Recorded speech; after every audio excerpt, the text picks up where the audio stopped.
Hey guys, it's a good night.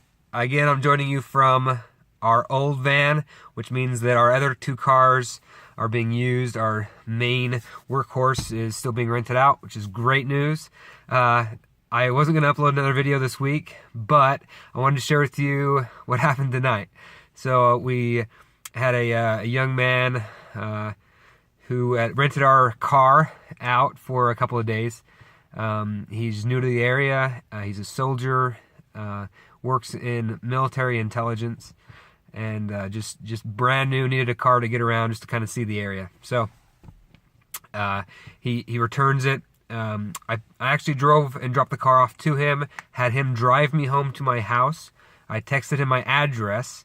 So he had my address, he had been to my house, and he had... he knew where to return the car at. So next day I said, hey man, just drop the car off on the south side of the street, and text me when you're done. Right? So I'm doing some homework. I don't hear anything from him. We get a knock on the door.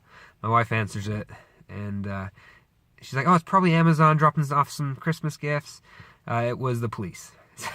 So come to find out that our dear renter had, instead of returning it into our yard, into our street, he had taken it to another street.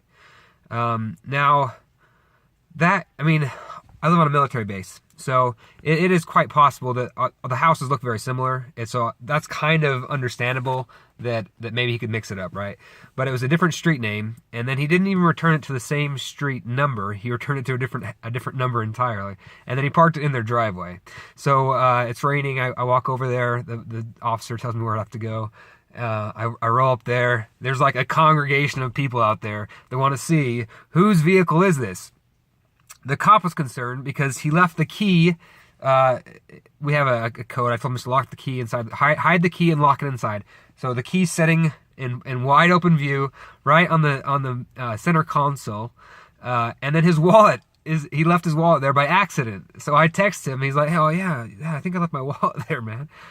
So he left his wallet, left the key out there on the center console, returned it to the wrong street and the wrong house number. It made for an interesting night. The neighbors were not impressed at all.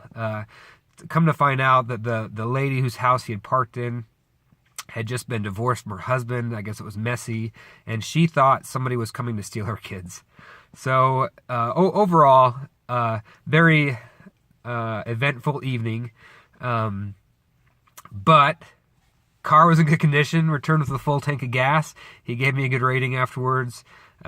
Immediately after he got done, we got another booking, and so things are still going good. We're pretty happy with the whole situation. It just made for an interesting story, and something to think about. Do you really want people parking at your house? Now, I figured if they're able to get onto military installation, that means some things, right? So they have to have passed a background check.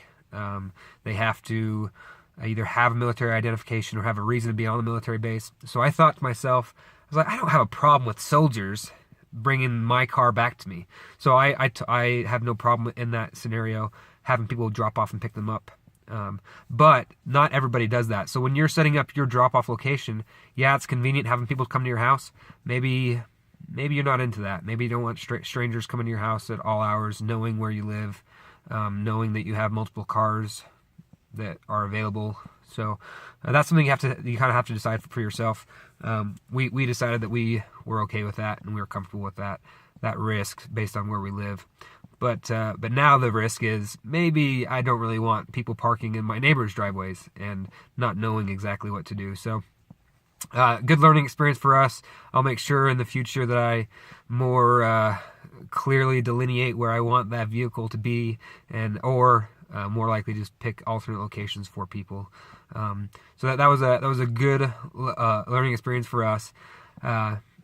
Exciting tale to tell for Turo Tales, and hope everything's going well for you guys. If you guys have any comments, leave them below. If you enjoy what I'm doing, or if you have more questions and want to see anything different, let us know. Like I said, we're starting off from zero. Next thing we're going to talk about is is what should you do if you want to rent a Tesla, and how you can take this same business practice and roll it into buying a ridiculously priced, fantastic vehicle to rent out to complete strangers. I'm James. Thanks for watching.